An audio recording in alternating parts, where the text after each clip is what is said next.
May I start? You may start. All right. Thank you, everyone, for joining us this evening for the traffic calming workshop at the City of American Canyon. Just wait till we get to the next slide. Did everyone hear me all right, I hope? At least at the panel, if they can confirm.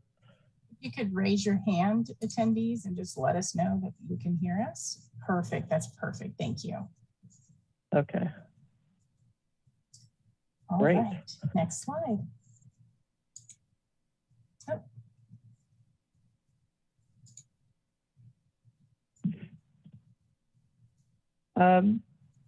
Tonight, we're going to be giving an overview of the existing streets, funding and partners, traffic safety project updates and plans. Eric Almond-Spities, Public Works Director. Again, thank you for joining us tonight. We'll be also providing a traffic calming program overview of our traffic working group, which consists of myself, the Fire Chief Mike Cahill could not make it today, but we have our Jeff Belia, our Fire Protection District Assistant Chief, and we have our Police Chief Rick Greenberg. In addition, we'll be going over the traffic citations and collision statistics by Police Chief Greenberg. We have a new robust public outreach campaign, which Jen Kanzenbach, our Communications Manager, will be discussing. And then we'll be giving time for participant questions and comments. We're allowing about 30 minutes for the PowerPoint presentation, and then approximately an hour, depending on the question and Q&A period. It may go longer depending on how many questions we get tonight. But if there's something more long range, we might ask you to take it offline and just email us directly, the traffic working group, so that we can better assist in response. With that, I also want to introduce Becky Hendricks, Public Works Administrative Technician, and we have Nicole Jones. We also have Streets and Road Supervisor Bob Dunn, and we have Chris Roberts from Chief Greenberg's, and he'll probably introduce him better than I can right now. But we're all here to answer questions this evening for our community. And with that, we'll start with the first slide. I just wanted to give you an overview of our existing streets and funding and our partners. The city has right now currently 113 lane miles. Some of those are duplicative numbers, like, you know, if you have, for example, Highway 29 has 4 lanes, that contributed to this number. But of those 113 lane miles, we don't maintain Highway 29, but we do the rest of the city streets. I think the 113 is specifically city maintained streets and roadways. We receive funding from state and federal grants if we go after them, which we are proactively going after. It's how we funded our Devlin Road and are going to be funding our Green Island Station, or Green Island Road reconstruction and industrial district. We have our local street stacks, Measure T, which we get about 1.6 million when we're not in a COVID status or more. Hopefully we're getting more this coming year. And then we have gas tax, and then the Senate bill or road maintenance recovery funding, which is an additional gas tax, which is about $800,000 a year on an annual basis. So we have a refined amount of money, about $2 million a year that we get without going after grants. So to maintain all the existing street miles, and now we're adding additional street miles with our private development that's coming online. Our regional partners are Napa County, Napa Valley Transportation Authority, Metropolitan Transportation Commission, the California Transportation Commission, private developers, and of course Caltrans. State Road 209, again, is not specifically city maintained, but we work with Caltrans and Napa Valley Transportation Authority, Napa County, to try to make improvements. One of the congestion relief ideas is getting the Newell extension completed, which will be a regional partnership along with private development. And of course, the State Road 29 Comprehensive Multimodal Corridor Plan, which we had a public outreach meeting in April, Napa Valley Transportation put on about the improvements between American Canyon Road and Napa Junction Road. And the two options are either improved signalization at our intersections and or the roundabouts, which hopefully will kick off later next year, the environmental phase, pending Caltrans approval of the current plan. Next slide. Traffic safety project updates. We've recently completed, Devlin Road and Vine Trail extension. We have our ribbon cutting next Wednesday. It's substantially complete. We have about 3 more weeks of landscaping to install so it can be used by our trail, bikes, and pedestrians, and of course the roadway opening, brand new extension. And then the James Road reconstruction and sidewalk gap closure was completed a year ago. And then the pilot program, which we'll talk a little bit more in depth, and I'm sure we have some members in the audience that want to talk about the success of the Wetlands Edge traffic calming up near the Eucalyptus Drive intersection. And in progress, we have the Eucalyptus sidewalk gap closure. And most recently, City Council authorized funding to go towards enhanced crosswalks on Benton Way, Class 2 striping and crosswalk improvements on the east side of town, Donaldson, Shenandoah, and Silver Oak Trails. Elliott Drive enhanced crosswalk in front of the Adult Activity Center, and then Melbourne Road sidewalk and drainage improvements. These are projects that are not, Eucalyptus sidewalk gap closure just was awarded a construction contract, and the other 4 projects which are just some of the projects we're working on right now, are going to be going into design here this next fiscal year.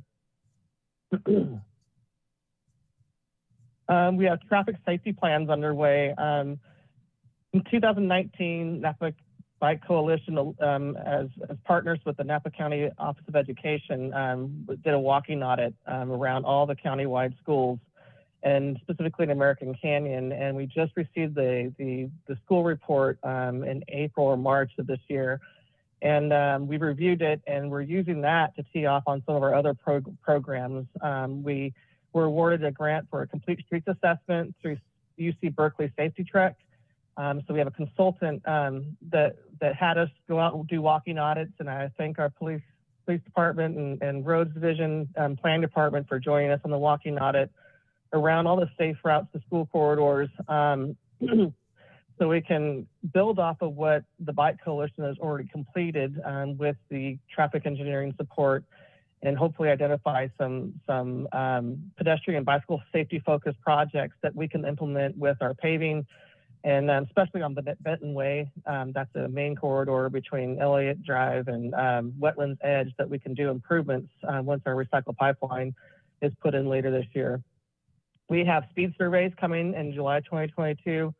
Our city manager asked us to budget for that this summer since we're up for a 5-year check-in. So that'll be happening this summer. And then we have our 2022 local roadway safety plan that GHD was doing. We actually have a website. We need feedback from the public. It's data driven. So right now they're looking at all the spots that we've had actual accident data collection from, but we also need our community help in identifying other areas such as Wetlands Edge Drive of areas of interest by our residents and users of safety interest in the city that are not just from data collected by accidents. The survey is open until the end of July. There'll be more public outreach this summer with the local roadway safety plan, and they're also reviewing the 2011 traffic calming program and seeing where we can make it even more user friendly, and also identify more tools in toolbox now that we've implemented a great project such as the Wetlands Edge traffic calming. These plans are all together on how we prioritize our traffic calming efforts citywide. It's also set us up to get more grant funding because we do have fixed number of funding to identify to get work done in the city. So if we don't have plans, we can't leverage more additional funding other than the fixed income that we receive every year from gas tax and our local measure T tax.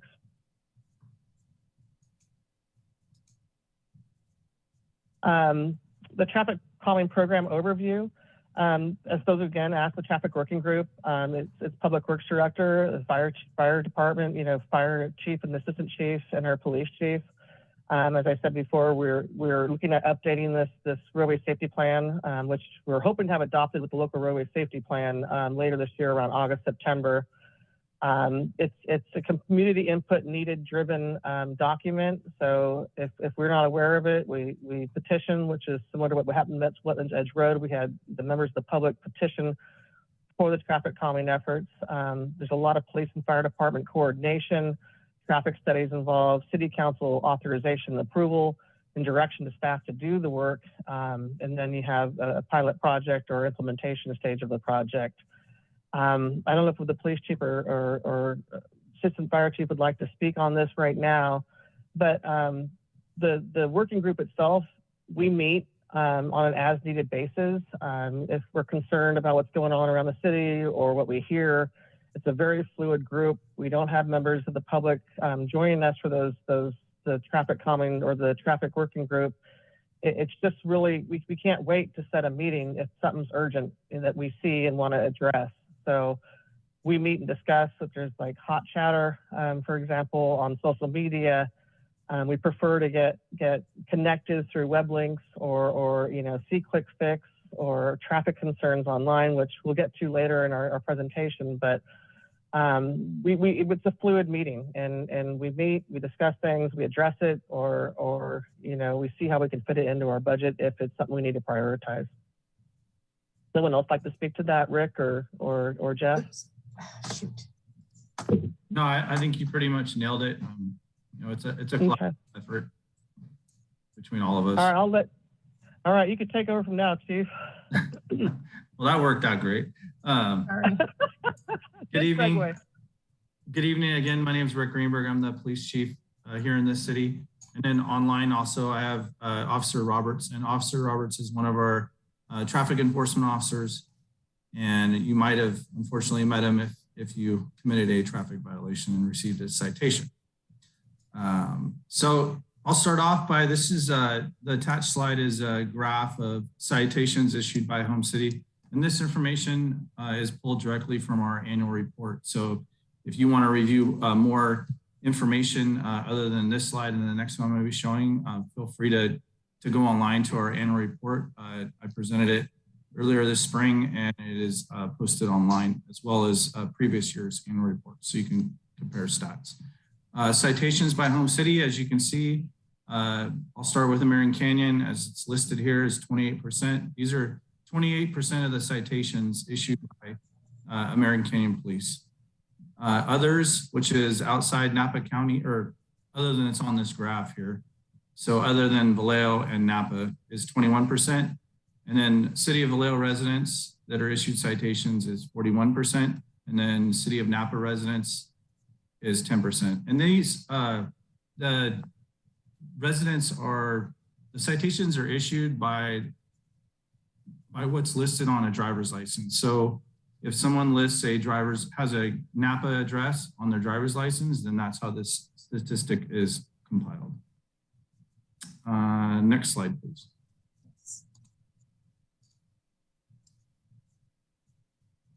So there's a lot of data on this slide. I'll kind of highlight some that I get questioned a lot on. A lot of times the community members are like, hey, Chief, how come the officers are always out on Highway 29 writing tickets? Well, this statistic kind of disproves that. As you can see, the first two stats are traffic citations issued on local roadways versus Highway 29. And in 2021, there was 344 traffic citations issued on local roadways outside off of 29, and on Highway 29, there was 184. Stop sign violations, 109. And then speeding, 75. As you can see, the speeding, the statistics have gone down this year. This year, school started back up again since in person. And our traffic unit focused on school bus stops. As you can see, compared to the year before, it was only 15. Obviously, school wasn't in session. So we kind of focused some attention towards that. And then driving with cell phone has been on par about the last 3 years. Some of the stats are, as you can see, are down. And that's due to the fact, one of the reasons is because of COVID. And obviously when people were in quarantine and everything was shut down, there was a lot less vehicles on the roadway. One thing I like to point out, these are all obviously citations or arrests if they were DUIs.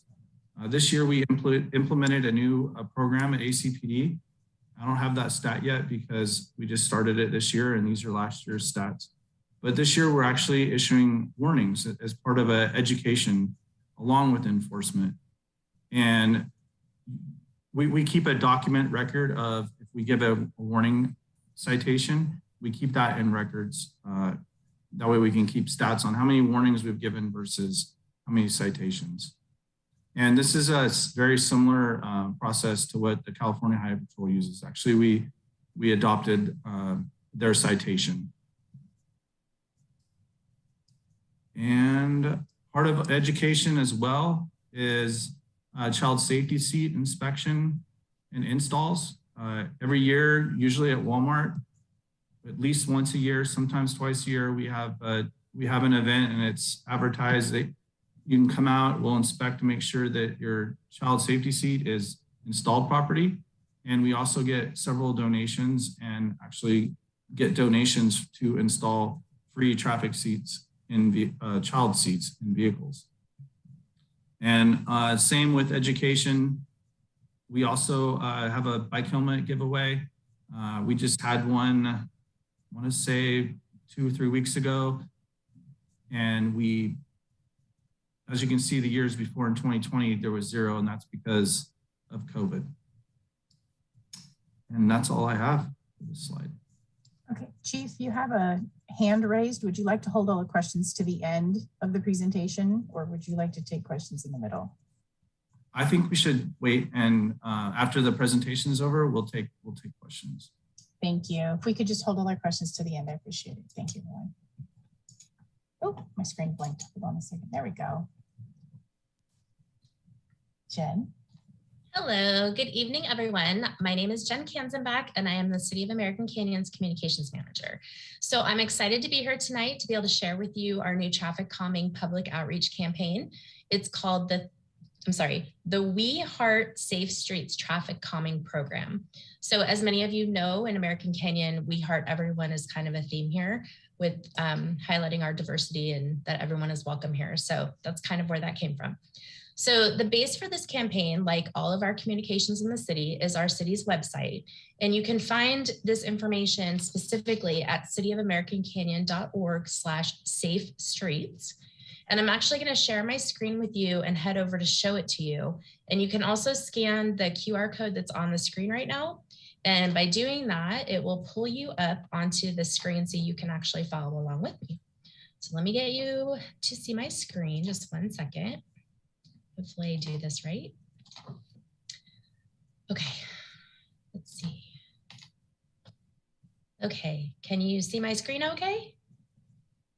Did it do it? Perfect. And is it big enough? Is it readable? Perfect. Okay. So when you go to the city's website, the homepage, cityofamericancanyon.org, you'll actually see right here on the front page the local roadway safety plan survey that Erica was mentioning earlier. And you can click on this to get to the survey and provide your feedback to us.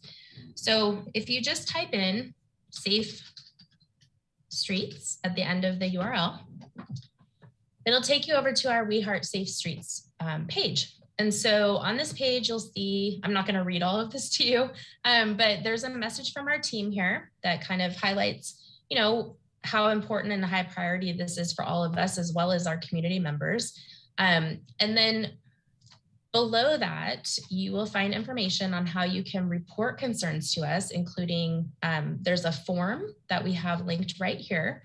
And it's really important that we receive the concerns through this form, because there's information that we ask for that help us narrow down what's actually happening and be able to really be, be able to provide a response that is helpful instead of wasting people's time, your time, for letting us know. So we also have a link here for See Click Fix, which is the city's tool. It's an app that you can download on your phone, or you can get to it through our website. And you can report issues such as traffic signal timing, streetlight outages, potholes, other types of maintenance concerns at that site. So then below that, we have our new We Heart Safe Streets handbook. And this this is something brand new, and if there's anything wrong that we find, it will be fixed. So I'm hoping that there's not. So this is the cover of the book, and I'm going to go ahead and take you into the book to take a look. And you have to bear with me and imagine that this is folded like a booklet because it doesn't fold on the website. So you see the cover here, the We Heart Safe Streets, and then an introductory letter. And I'm going to scroll through it like we're reading the book. So I apologize for the layout. And basically, this book and our traffic calming plan, the updated version that's coming, will be based on the 5 E's of traffic safety, or 5 of the E's of traffic safety, which are engineering. And so you'll see here some examples of different engineering concepts and strategies that can be employed for traffic calming measures. This is not all of them, just some of them. And then enforcement, you'll see some information about how our police department focuses on school traffic during the morning and afternoon pickup times. And again, the link there on how you can report concerns to us. And of course, we always ask that if you are seeing something that's a life-threatening safety issue, to call 911 immediately and not use the form. So then emergency services, we have some tips here on what to do when you see flashing red lights coming up behind you or on the side of the road, providing service or enforcement, like Officer Roberts. And then one of the other E's is the emerging technologies. And so we kind of wanted to highlight on the hands-free as best, and focusing on the technologies that vehicles have for us to all be able to use or safely use our phones if we have to while we're driving, but you never should. And then education is the last E, which is probably one of the most important E's and the purpose of this book. And so we developed a page that kind of highlights this is by no means every tip that you can think of, but hopefully it's a good coverage to give us a start. So we have some pedestrian safety tips, bicycle safety tips, and driver safety tips. And again, the QR code here will take you back to the website page where we were.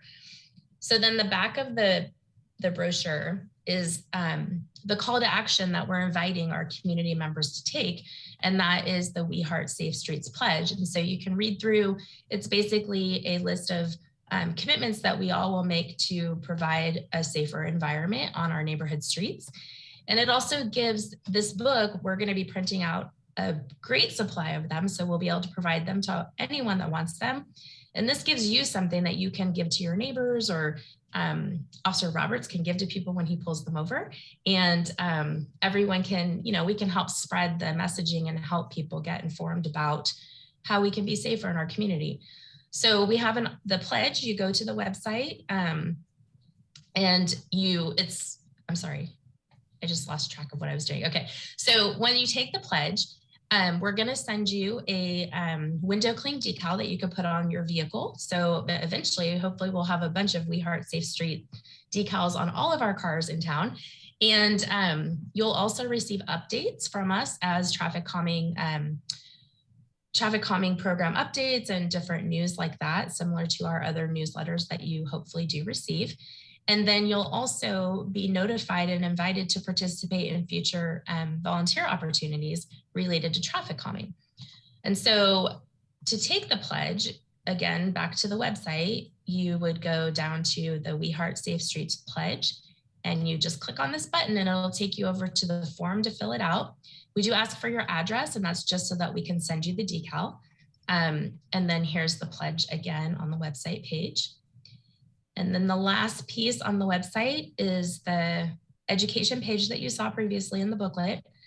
And then just some important links, and we'll continue adding resources there as well. And so I mentioned, I feel like I'm talking the most in this meeting. So I mentioned the upcoming or volunteer opportunities that we will be working on. And one of those, we have a couple of ideas, and we're excited to receive ideas from all of you as well. But one of the ideas, and I don't think I mentioned that, when you pledge, you become a member of the Safe Streets Ambassador team. And so what that will mean is, just like our our Neighborhood Watch and our Citizens Academy graduates, we ask people to help spread the knowledge that they have from participating and getting our updates and sharing that with other people in the community to help us all get better connected.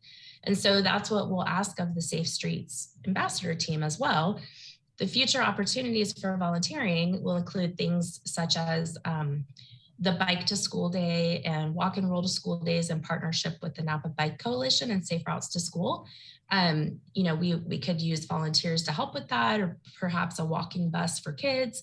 And then we also have an idea at the beginning of the school year to have stations set up in the areas of the schools and provide volunteers and city staff, public safety and staff to, you know, kind of make a big deal about it and have signs and cheer and, you know, remind people to slow down and just be a presence on the street, not on the street, on the sidewalk safely. Anyways, so that is kind of an overview. And I think that is everything I had to share. I'm sure there will be more, and we're continuing to work on this. So we'll be adding much more in the coming days and weeks. So I'm going to stop sharing my screen. And that's all I have for you right now. Thank you, Jen. So we'll go from here. All right. There we go. And now we are to the Q&A section of our program. So I'm going to leave this up here so we can move back and forth. And Erica, you wanted to introduce the Q&A section. Sure. Just want to remind everyone before hands start being raised up that please keep the meeting purpose in mind, recognize diversity of perspectives, recognize future opportunities for dialogue, and we promote this as a respectful format for all attendees. And we'd like to let everyone go through at least once to speak, and then invite you to come back on again to answer additional questions or Q&A. Because we want this to be an open forum as much as possible, and that's what it was designed for. So with that, I don't know if we should take the e-comments we received first, Becky, or should we wait till we get, let's wait for the people that are here, I guess, online first. Don't usually read the e-comments out loud. So okay. Let's see if some of the comments come up tonight then first before we do that. Just a second. I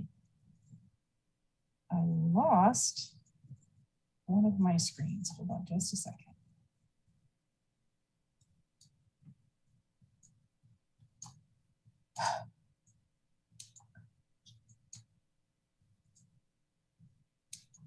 I lost my participant list. Okay. So.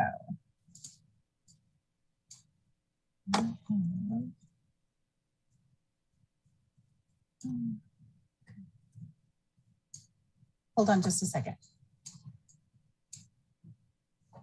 I'm going to mute myself. I apologize.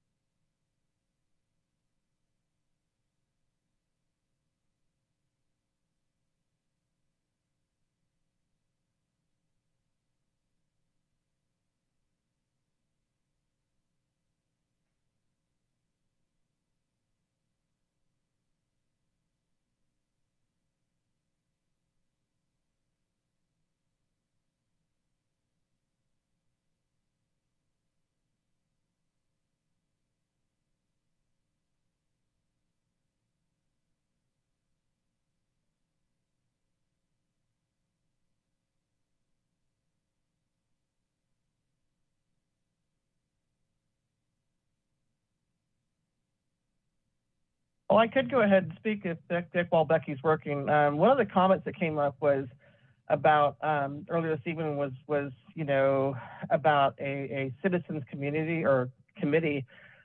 You know, there are multiple committees already out there. One is the Napa Valley Transportation Authority and the Active Transportation Committee. And I'm not aware of any American Canyon resident signing up or applying to be on a member of that panel. And one of the things to look at is pedestrian and bicycle improvements countywide and in their jurisdiction. And for those that are really interested, and I know there's a few that are very passionate about this in our community, it would be great if someone would apply to be on that represent the city on the active transportation for MBTA. So just wanted to throw that out there before Becky gets us back online here for questions. I'll also jump in there too and throw out that we could use a lot of streets ambassadors. So there's a lot of opportunity there, I think, to participate and make a difference. And I forgot to share the 6 days that the city survey was online. We had 500 people look at the website as of Tuesday, and only 12 submitted the survey. And we had 20 comments on the interactive concern map. So for those who are online who haven't been there, please implore your neighbors, your friends, to please fill that survey out, whether they drive through American Canyon, they live here, or they visit here. We need input because we're here to help you. We can't do that off of Facebook or Nextdoor, so we do watch that. I apologize for my technical difficulties. I don't do this all the time. So I have a learning curve. I apologize. So I have one question and I have one comment. Would you like me to read the comment and then we can go to the question? All right. So one of the people said the speed humps that have been installed on Wetlands Edge Road are only 3 speed humps, and they do a good job of slowing traffic for the 3 areas only. But we need them all along Wetlands Edge. And are there plans to install more speed humps along Wetlands Edge Road? Eric. I'll take that question. As far as I'm aware of, the original petition through our traffic calming program, which was quite successful, was specifically the blocks that they were implemented on. I came on board a little over a year ago, and I keep being heard reference that it was supposed to continue the whole way. I have not seen that. The petition was just the residents in that block, and they weren't all 100% for it, and we have received complaints about them, but that's how we got those implemented, and I haven't seen a direction from council to continue it. So they have authorized, other hot areas in the city, such as Melbourne Road, to be reviewed, and we have traffic calming study through a private development underway at that time on Melbourne, as well as sidewalk gap closures. But that's really how we need to help prioritize Wetlands Edge roads, because right now we're data driven to prioritize projects and through safety plans, and the remaining parts of Wetlands Edge roads, while are passionate by some of the residents, we don't have that direction to continue budgeting the implementation of it the entire run. I'd like to say we could do it all, but we can't. And with our city crews, it costs us still about $12,000 per location to install the speed cushions and the chicane. So that was materials and labor to install them per location. So about $37,000 total for the final product. So, and that doesn't include the engineering or the initial study out there that was part of the petition. So I hope that helped answer your question. Okay. I have a Tammy Wong would like to speak. I'm gonna allow her now to speak. Good evening. Thank you for offering this traffic calming workshop to us. Erica, and I want to thank you for your partnership on getting our traffic calming in. I wanted to speak about our traffic calming. We started that with Steve Hartwig, who is 2 public works directors before you. You're our 3rd public works director for the duration of this project. And when we started this project, we all wanted it for the entire length of Wetlands Edge Road. We all have the same speeding problem. And Steve Hartwig said, let's do the 500 block as a pilot, see how it goes, see how we like it. And so that's why we started our block first. We gathered the signatures. We had to get something like 2/3 of the owners to sign off. And I know I had sent you a spreadsheet with the updated data. And back in 2019, before the traffic calming went in, only 28% of the cars that passed my house did the speed limit, only 28%. The rest were speeding. The majority were speeding 26 to 35 miles per hour, but there were 12% going above 35 miles per hour. And the faster people speed, the higher the chance of serious injury. And we're in a very widely used area, being so close to the sports gym and the park and whatnot. But since the speed cushions went in, now 82% are doing the speed limit. It's been fantastic and we love it. And we really would like to see this project completed as it was originally told to us. And I understand that you're not the public works director that we started this project with. So are you telling me now that we need to go back to council and get council to say we want it to continue? Is that what you would like us to do? I prefer not to get the back and forth dialogue, but I believe that was part of the discussion that was had on Tuesday night. And both two council members commented on it, and that, you know, as you can see, we have budgets and we're looking at cutting, and I think additional $1 million from the budget this year. And we've already allocated that funding to traffic paving and other traffic safety projects. So it really needs to take council direction to budget those items. Now, it's not possible that if we have savings on those projects, maybe we could come back at mid-year, but that's where I can't get in the back and forth dialogue on this, as it was not identified at council on Tuesday or a prior meeting when this was brought up to complete the project. As you're saying, it was complete. I go off of, like I said, data driven, and I haven't not seen it in the electronic folders that was part of the discussion, but maybe I'm missing some correspondence that I can say, well, then sure, we should budget it. But yeah, unfortunately, we didn't anticipate that Steve Hartwig would be leaving when he did. So, you know, that was just how it worked.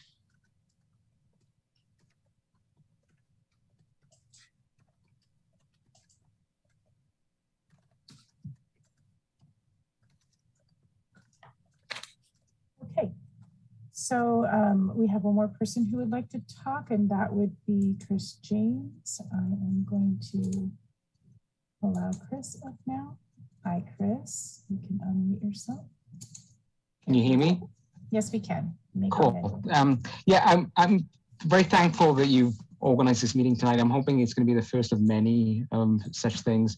I'm hoping that we can get more public input on these various projects, because I know that there are a lot of enthusiastic people out there. It's kind of sad that those people aren't speaking tonight, but I think hopefully with this ambassador thing, we can kind of rally more people to give input into some of these projects. I'd like to also thank all the people who have been involved in this.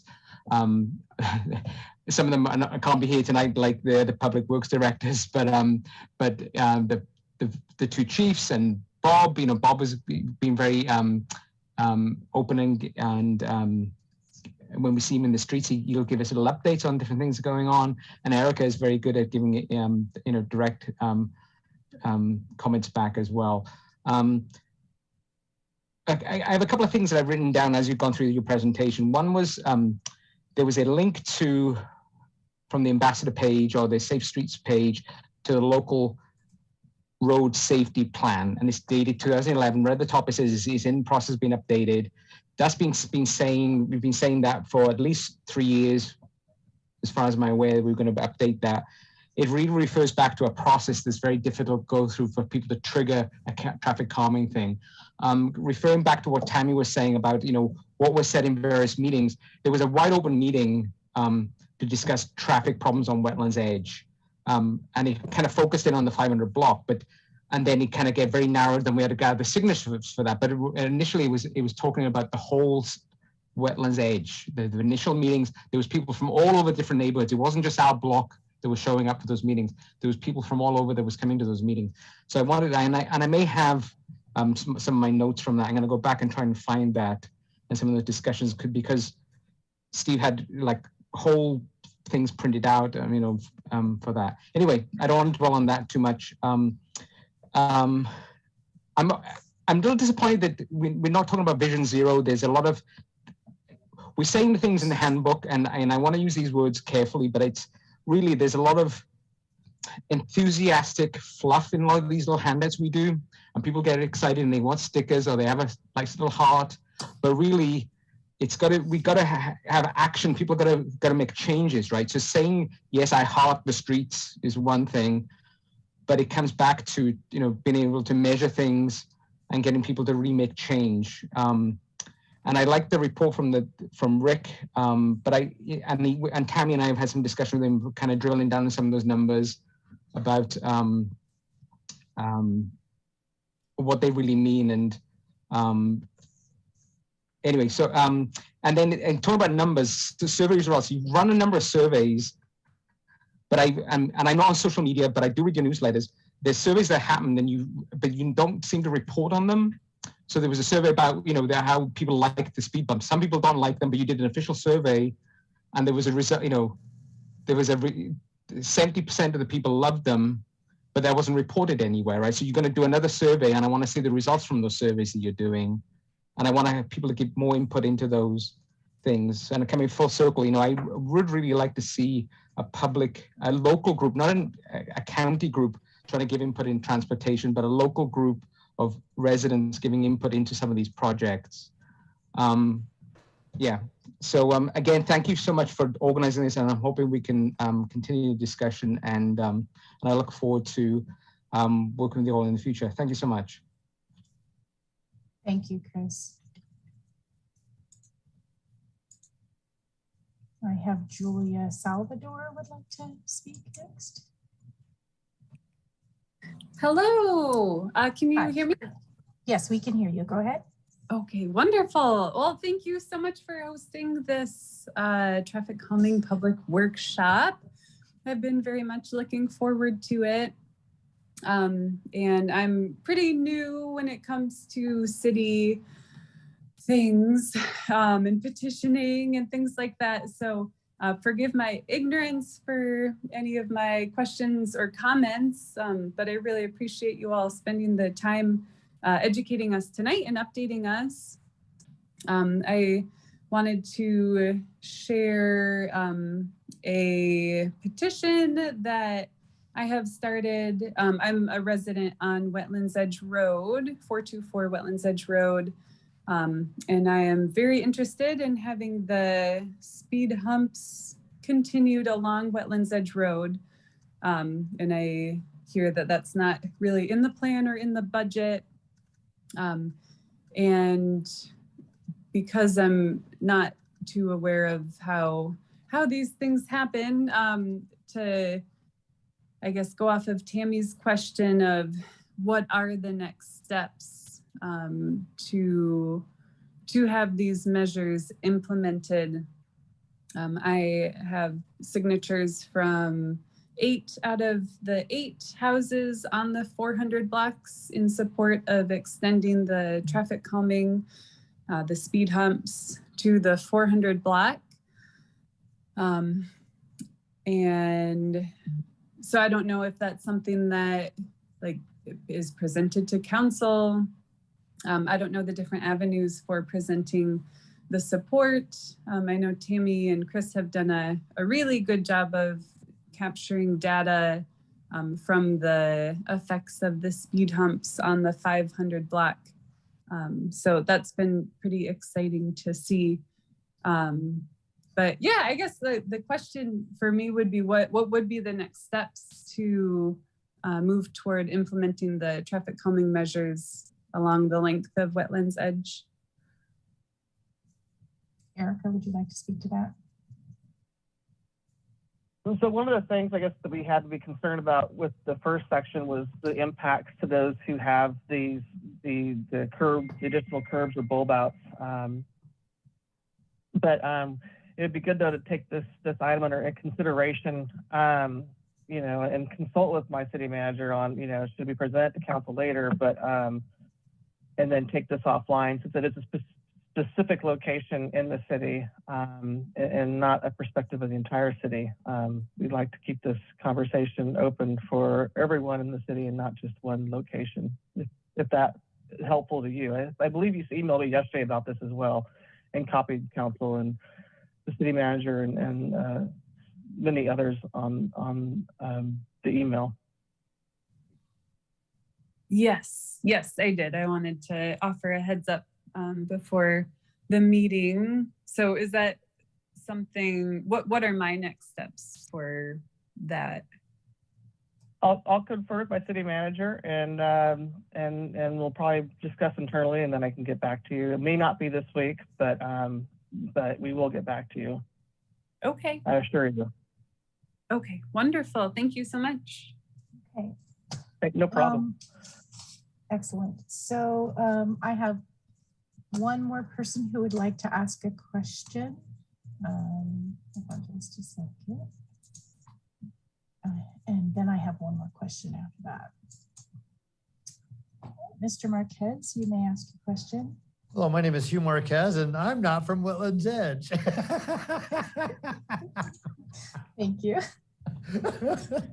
I live on the corner of Crawford and Elliott, and I have a couple of questions, some to the chief, and just some questions on how we could do it. First, I'd like to find, I live on Elliott between American Canyon Road and Donaldson Way, and it's a very fast moving road. I lived here quite a few years, and in some of my time, I've seen a great police presence to slow down people. I have also seen times when there's not much, or at least, and now that thank God I'm retired, I get to see all day where before sometimes I didn't. I tend to not see much traffic patrols or officers looking for speeders. I know we have, I believe, Chief, we have like, is it one patrol, one traffic patrol motorcycle, or do we have two? And I was just curious of how they or operate, and would it be in the city's interest to budget for another traffic officer in order to stem, because I see it as I drive around. We had people complaining the other day that people are blowing double driving through stop signs. And so I was just curious, is that something that that can be used as traffic calming, is to budget for another traffic officer? And I know the city has to do that. I mean, you can ask, but it's up to the city, the city council to make, or the city manager to make that decision. So I'm curious. I just don't see. I was looking at in your report the number of speeding, and it just doesn't jive with what I see as I drive around. And I'm not telling you I drive. I do 35. I may do 38, but I see people flying down the road. I've had people get on my butt because I'm not going fast enough for them. And there have been a few accidents on my corner where people come out because it's around a corner. It's sort of there. And I have vehicles that sit sometimes on the road, and people, they've been hit there. So I'm just curious if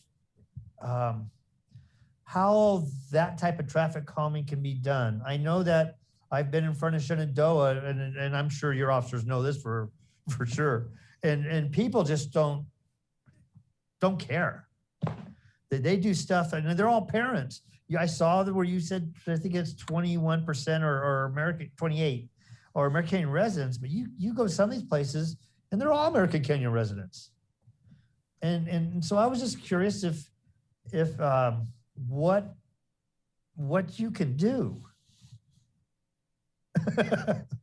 But it was a lengthy question, but I think I got the gist of it. So so we actually have two motor officers that are dedicated specifically for traffic enforcement and or traffic collision investigation when we have a traffic accident. Back when I started 20-something years ago, we had, well, in the middle of that, we had one traffic officer. So we added an additional one. So now we have two.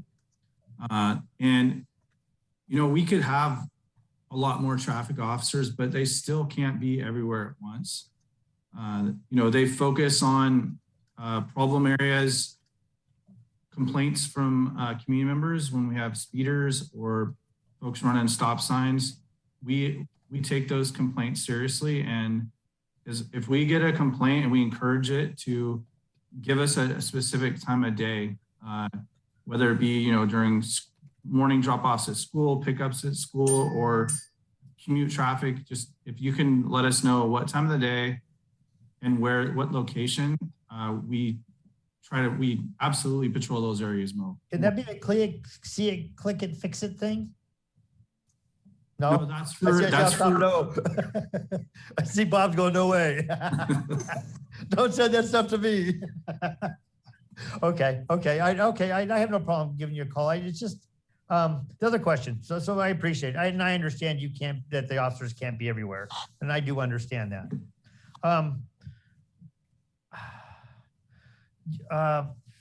Erica, you talked about studies that are coming due.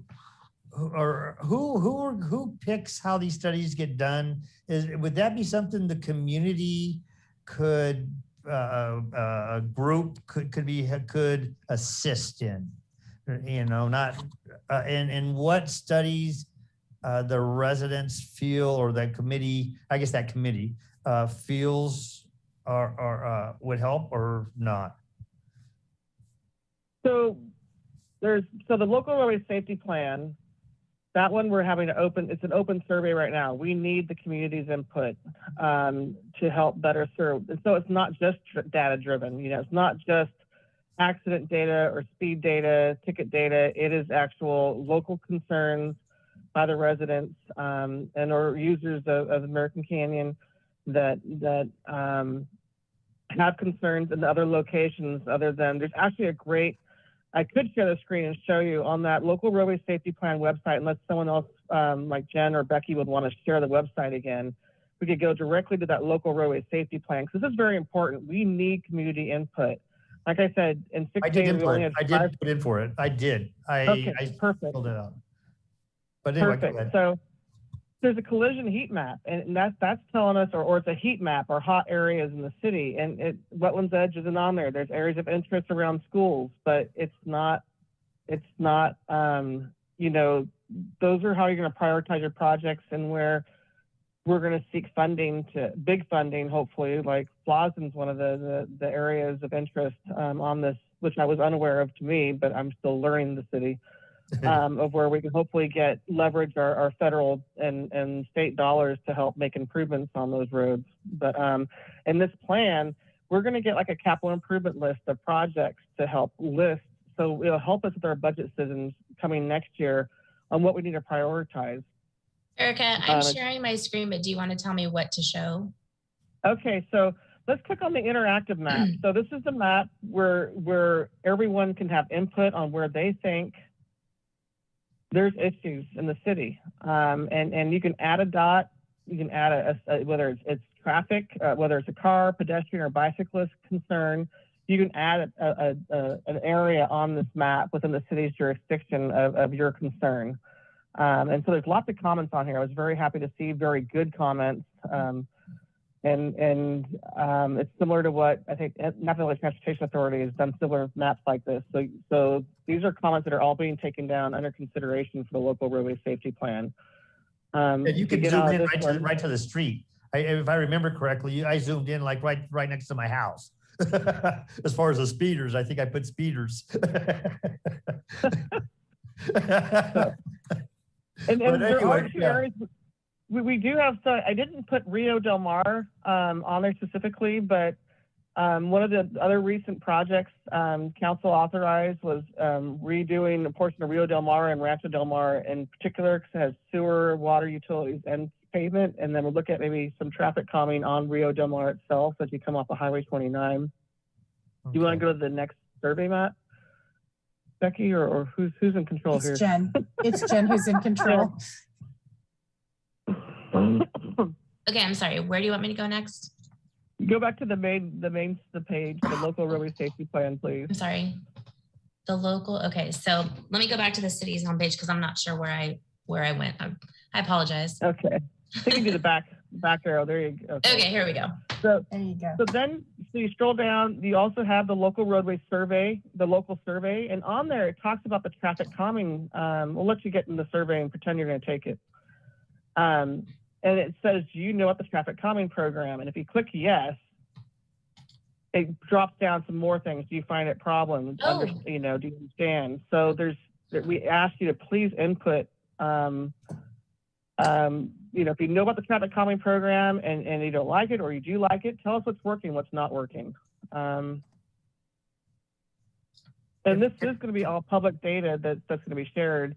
Like I literally got an email on the stats and I was shocked that only 12 people have sold it out as of Tuesday out of the 500 visits. Can I add another, can I say something else if I've already said something?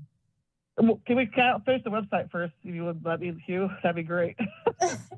There's also a video on the right here. We won't click on it, but it talks about what is a local road safety plan and what does it do for the city. And then at the bottom, keep scrolling down.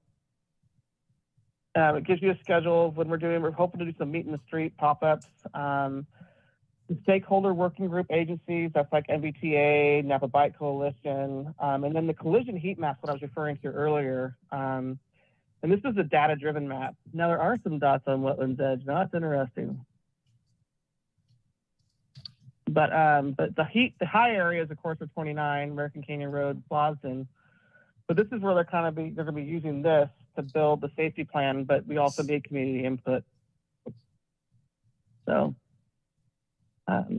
Just wanted to share that because not only a couple of people had clicked on the actual download of the heat map. So I was shocked by that because it's such an interactive website. So I encourage folks to click on everything you can on that website so we can gather all the data we can. Mm-hmm. Okay. So Hugh, if you want to go off to your question now, that's enough on the website. Do you want me to stop sharing? Can I leave? Sure. Okay. Thank you. You cannot leave the meeting. No. No, I won't leave the meeting, just the screen. Okay. Well, thank you. So Hugh, we'd let you, if you have one last quick question, we'll let you. Yeah, thank you, jump Erica. in I one appreciate moment. that. I really appreciate that. The last thing is that I want to talk about is I know that we're talking about the traffic calming on Wetlands Edge. And my question is, does the city or do you actually or look for grants? And when you do you try to use safety and bicycles and pedestrians as part of your grant process? Or Definitely. That's a really good question here. That's I'm going to let Erica answer the question, but I'm going to mute you and let you go because we've got other people who have questions. And so I'm going to have to keep it moving along. Okay, I'm sorry. We're okay, good. that's okay. So I'm going to put you off to the side and let Erica answer that question about why we do all these surveys and things. Thank you. So the local roadway safety plan and what's really triggered that in action is that there's a highway safety improvement program grant coming out this year that's requiring us to have a plan in progress, such as the local roadway safety plan or a Vision Zero plan. That is why we are moving that forward because we don't want to miss out on a grant opportunity.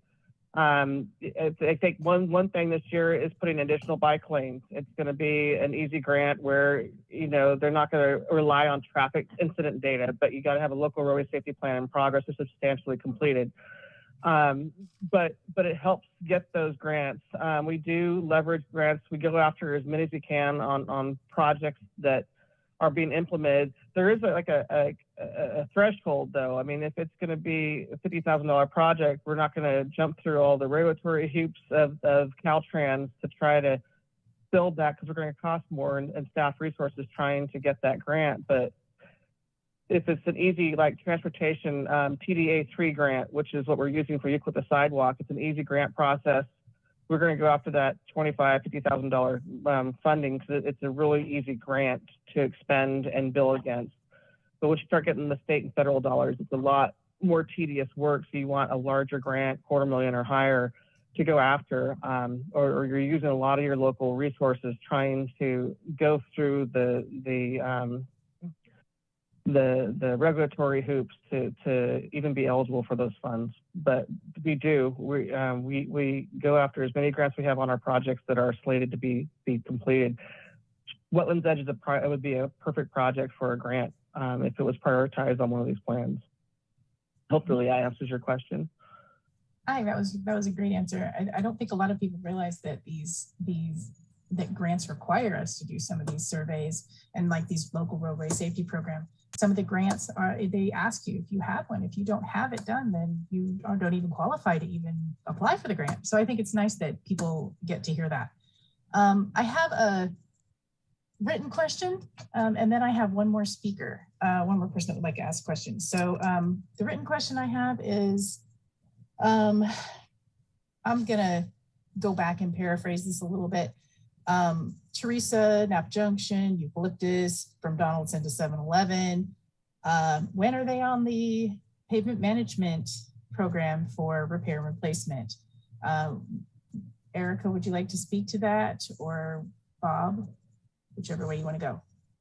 Sure, Teresa, I can respond to that. That has utility work that needs to get that's replaced, and I believe that's in her near horizon. So once we can get the utilities in, we don't want to pave the road and then tear it up a month or a year later. Sometimes that's out of our control when it comes to AT&T and PG&E, but as a city with the control of our own utilities, that's how we like to plan our paving projects, is trying to get those utilities replaced underground before we get up and do the surface. So, or we tie it together like we did James Road.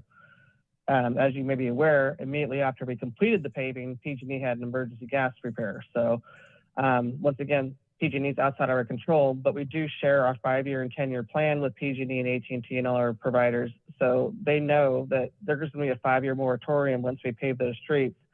Emergencies are, that's all out the window. It's an emergency, but I do know Teresa is getting prioritized. It's not there yet. And Eucalyptus, we're doing some work there now as far as the sidewalk project, but I need to look at our 5-year and 10-year pavement management plan to see if that's on the list of getting paved. Right, so he's asking about the Eucalyptus to Donaldson and the round to the 7-Eleven. So, and then like the Real Delmar area. So basically there's some utility work to be done under there. And then some of the work will be done soon. And then there's, so that's the answer. We published that the pavement management shows what this year, next year, the next year, the next year. So if you watch for the council meetings that discuss pavement management, you'll be able to see how that historically moves too. I have one more person who would like to speak. And then but I'm going to ask them a question first. Hold on a second. Good morning or good evening. You came in a little late and I didn't get to get your name changed. So if I could have your name, please. Sure. I am Justin Ho. Hi, Justin. How are you? Doing good. Good. So if you'd like to ask your question. Well, my comment is, I think the city is doing great out there. I want to see in the future the camera that take a picture who is driving fast. I remember the day me and my dog, I lived in a corner, and there's that white car blew up going fast. And I almost get hit. So I did not get hit. This is a long time ago. So I'm gonna make comment for C Police Chief. He doing a great job out there. Or C people. I think you guys doing a great job. Thank you so much, Justin. We appreciate your question. Thank you. Chief Greenberg, if you'd like to talk about cameras in the city, I don't know if you have any plans for any of that in the future. I don't know anything about that. Not necessarily. I'm not sure if Justin's referring to the red light cameras, but we don't have any plans for those. That would be a very lengthy discussion that we'd have to involve a lot of city staff with. Okay. And the other cameras might be a flock camera, which reads license plates. They don't necessarily track speeds, but we are actually actively, those are being installed by the Chamber of Commerce not as we speak, but this week and last week. But yeah, I don't know of any speed cameras that would capture speed and then like issue a citation at a later date. The only ones I know of are red light cameras, and those have not been a discussion that we've had. Okay, thank you, appreciate that. I have a written question and then I have another question from Julia. So I'll ask the written question and then I'll move that over to Julia one more time. And I think we got about 20 minutes. We wanted to kind of try and keep it to the hour, so we're good. This is, Eric, I think you're probably going to want to address this. It says, I've been loving the new Green Island Devlin connection and have been biking to work using this route. When does the Green Island Road paving start? So if you want to address the first half and then the second half. Thank you. We're working on it, but the Green Island Road project, the first phase is the underground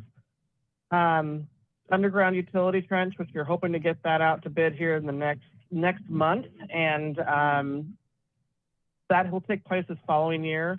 And then the actual road reconstruction of the Green Island Road district, including the road widening and Class 1 trail on Green Island Road, will take place next construction season in 2023 after the fiscal year. So that's the goal, and hang in there another year, please. All right, I lost Julia, so she put her hand down, so I'm gonna let that go. Let me see if I can grab her for a second. Hold on just a second. Julia, did you want to ask? Yes, there she is. Go ahead, Julia. Yes. Oh, can you You're hear me? good. We can hear you. Go ahead. Oh, okay, cool. Sorry, it kept popping up with mute and unmute. So I wanted to comment on one more thing. I had started the petition, Stop the Selfish Speeders, Protect Our Children, Our Elderly, and Our Families. And this is a petition that's been live, I think for a couple of months. And it just lays out a couple of plans, ideas, 7 points for traffic calming around the city. And we closed the petition tonight. Since we had the workshop tonight, we figured that was a good time to close it. But we got 241 supporters, which feels like a lot of people are interested in the traffic calming around the city. And I guess what would be my ask from that, and Chris had commented on the same, but I think having a local American Canyon traffic calming committee or safe streets committee with the citizens, I think that would be a little more specific and impactful than joining the Napa County committee or out like in Napa. Again, I'm a little bit new to all of this, but I would imagine their focus would be in Napa. So yeah, I wanted to share the success of that petition, and I believe it was shared with a number of the council members and the mayor, but I just wanted to mention that tonight. Thank you, Julia. Erica, would you like to speak to that? So just to correct, I think the misunderstanding, but the Napa Valley Transportation Authority, it speaks for, or it works for all agencies, not just Napa. So they, like I'm on the technical advisory committee for engineering for public works for the city of American Canyon.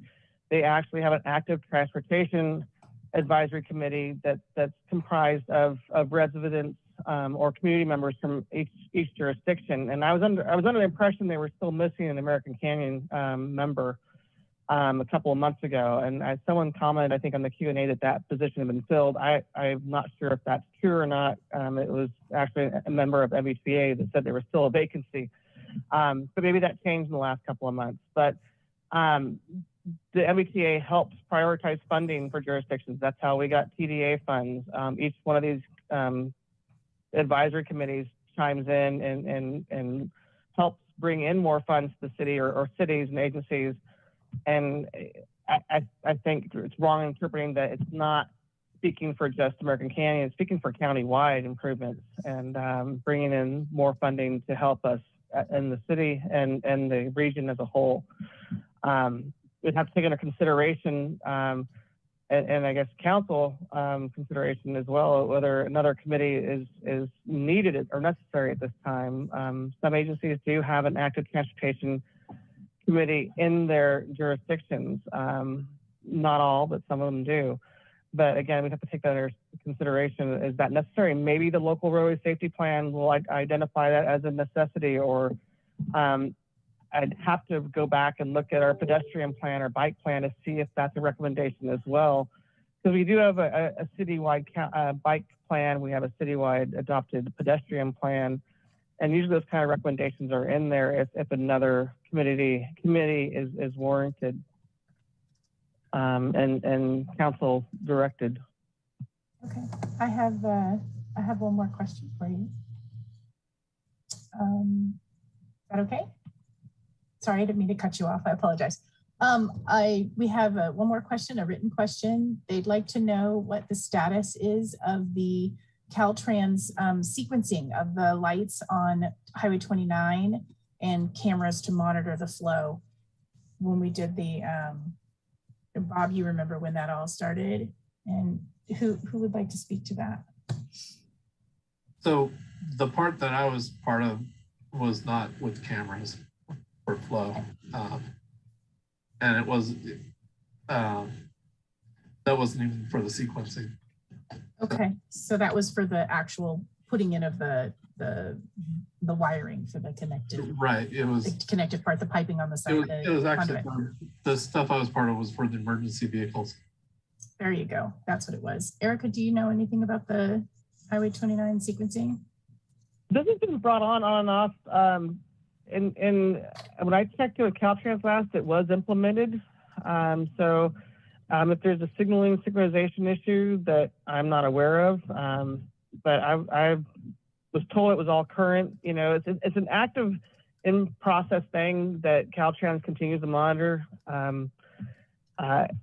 This came up a lot when I worked in the city of St. Helena. I don't know if you guys are familiar with that. Main Street has a Highway 29 going right through it. And that always came up. Why are they changing? I know they changed something, and I'll find out that Caltrans did change something based on flows at the time because they're constantly, you know, monitoring congestion, how it's going. So I would have to get back to Caltrans again, but last time I checked in with them about 6 months ago, it was up to speed and we didn't need to apply or ask them to apply for funding to do another pass program to make improvements for signal synchronization along 29. That's the word I was thinking for.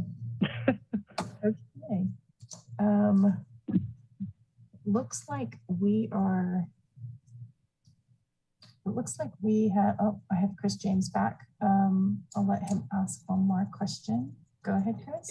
It's related to that. That was a half answer. And I know that you weren't there when it happened, right? But 2 years ago, they made a big deal about getting money to put cameras up. It was all around election season where they were going to put cameras up and it was all going to be monitored remotely. And it was more than sequencing. And they made a big deal. Caltrans came to the city and spoke at a special meeting and said they were going to do it. The city was involved. Everyone got excited, and then it all went away.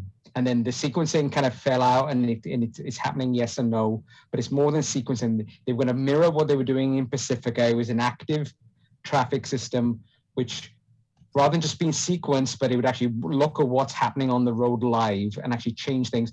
And if they spotted anything remotely, they would actually change it. They could change it remotely.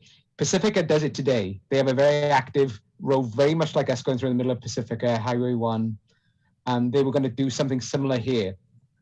And all that's gone out the window again. Okay. If I may interject, are you talking about where you're waiting at the light until it changes? It's more than that. It's more than that. They're going to monitor the cars. And so the lights don't even change if no one's waiting, right? And they were going to, and if there's more cars or problems, there was going to be cameras put up, more than just the hot spots, the wires in the road. There was going to be cameras put up, and they were going to be monitored remotely. So, do you remember approximately when that council meeting was? It was 2 or 3 years ago. It was around election season because they all started touting it because it was elections, right? Okay. Because I'm gonna go find it. I would have to go back to YouTube because we don't capture minutes like we used to. It would have to look at YouTube videos to go and look and see when this stuff, what was specifically said. But it was said, about 2 years ago, there was a meeting, Caltrans came and talked to it. They talked about cameras and live monitoring, and they brought up the Pacifica project as an example, and they were going to try and mirror that. And if our city was involved in it, but if Caltrans was driving that, and they were going to, quote, fix our problem. But anyway, it's more than this meeting, right? You know, it's just, there's all these little things we say we're going to do, and we're going to do it, and then we kind of, and it fades out, right? We're going to collect all this data, and it's going to fade out again, right? We said we were going to do traffic calming on Wetlands Edge, but it fades out. We just do, you know, it's frustrating. And I'm checking on you guys. You weren't there, but we're losing the continuity along the way, right? Every time, you know, a councilman leaves, and, you know, or you know, someone leaves, right? And it changes. It's kind of frustrating to see sometimes. Anyway, again, thank you for tonight. I think it's been a very positive thing. I sound negative. I just get passionate. I'm just passionate about this, right? And I do appreciate everyone's patience tonight with us all, and trying to answer our questions. Yeah. Well, Chris, I'll try and find that council meeting. I do want to respond back. Even though you have cameras installed, and we'll go back and check again at Caltrans, but they can't. There's not someone watching those cameras 24/7. They collect the data similar to how you collect it on Wetlands Edge, and then when we call it the problem, they say, "Oh yeah, you're right. We can adjust that." I don't think it's on demand. I'm not sure if that's how you're suggesting that's how it's supposed to be. But I also want to talk about are you also referring to when you're sitting there and there's no one else there that the lights aren't turning? When you're in a pattern at peak hour period, and for some reason the traffic doesn't show up that day, like during COVID, the signalization, the timing doesn't just change. It stays on that peak hour grid until Caltrans makes modifications to it. And maybe Bob can correct me, since we do have our own signals that we do monitor. But yeah, but we have the same thing. You're stuck on a circuit until you're out of that 2-hour morning peak hour or the evening or lunch hour peak hour, if it's set that way. But I'm not sure if that's what you're talking about, Chris. But as far as the cameras, if there's something more to it that I'm missing. No, it wasn't that someone sitting there looking at all these thousands of cameras all over the Bay Area, right? It was an intelligent camera that was going to be monitoring things, and it could alert someone to a problem. But it's an intelligent camera system that's more than the wires in the road. Right? And if you Google Pacifica and traffic, and it's not for speeders or anything like that. It's an intelligent camera system that monitors the road more than the wires. And Caltrans was talking about trying to do something like that in American Canyon. I do have a memory of I kind of think I know what you're talking about. So I should be able to find that council meeting so Erica can watch it. Yeah. So that would be my goal for next week, would be to find that council meeting for her so she can come up to speed and then be able to answer your question. And it's not a city problem, it's Caltrans. They made a promise to you, and then it's gone between the cracks, and they've just moved on, right? You know, because they pacify us. Just like, it's like my honey-do list, right? I'll say, yeah, I'm going to do that. And then I'm hoping, something more exciting comes along before I get to do, So I think things, we have all these big plans, but it's just sometimes things just change, right? But it was there. It was, and I appreciate it. If you could find it, that'd be great. I'll do my best to find it and get it to her so that she can watch it. Yeah. That would at least, that would, then next time you speak to her, then she would have that information for you. I distinctly remember something about using cameras to do modeling so that they would better be able to synchronize the lights. So that may be what you remember. It was a live monitoring system. If you Google Pacifica and traffic cameras, I'll find it. Yeah. I'll find it. Yeah. All right. Thanks. Anyway, Chris. Thanks again. So I currently have, I currently don't have any questions, and I don't have anybody requesting to speak, but I do have 2 people who came in late and are labeled as Erica. So if you guys don't mind just a second, I would like to ask them their names so that I can record that. If you could please tell me your name. I didn't set this meeting up. No, we had a glitch. So if you would tell me your name, I would like to change your name so that I have the record correct. Do you mind? Do you see me quickly? Oops. Okay, I lost that. All right. There we go. Okay, so I'm not getting a response there. Let me try the other person. If you could tell me your name, I would appreciate it. Kara McClinton Horner. Thank you, Kara. Let me change your name. Is it Kara with a K? T-A-R-A. Oh, Tara, I apologize. Yeah, no problem. McClinton, like that? I don't see. Oh, you can't see it. Okay, so spell your last name for me then. MCCLINTON Mhm. dash Horner, HORNER. Thank you very much. I appreciate it. Mhm. Okay. And then I just have one more person. I apologize, everybody. If you can hear me, can you please unmute yourself and tell me your name? If you don't want to respond, I'm okay with that. All right. Thank you very much. And that must be, yes. And then Jamie Potter is here. Okay, so we are good. Oh, Karen. Sorry. Karen, go ahead and unmute yourself and we'll let you speak. Okay. Yeah. Can you hear me? Yes, we can. Go ahead. Oh, well, you said you were looking for somebody else. I didn't know if it was me. Yeah, no, it wasn't you. It wasn't you. For some reason, we had a glitch that everybody came in when we first opened the meeting and everybody was named Erica. Well, I would like to say that today I noticed when I went down Rio Del Mar and the corner of Los Altos and Rio Del Mar, God love whoever cut that sycamore tree. Thank you, thank you, thank you. And if it was you, Bob, it's you, Bob. No? It was not. It was the homeowner. Yay, homeowners. Good for them. That thing was a hazard and a half. Yeah. So anyhow, and on another note, another street that could be taken a look at to put on the list of redos down the road, Erica, Andrews and Thayer. There's a dip there. Andrew and Thayer are off of James, 1 block from James back towards wetlands and 1 block. I'll tell you, I don't know how many American times Canyon. I'm over there at the house right there next to the church and people are flying down that road to pick up their children at the preschool. They bottom out, I don't know how many times. It's quite the ditch. That's anyway. Leave it there. I'm just kidding. reverse speed humps. It's quite the off-road. Anyway, thank you all. I appreciate it. Thank you very much, Karen. We appreciate it. Thank you for joining. Oops. All right, so I think we are good. I am, all right. Thank you very much. Thank you, everyone.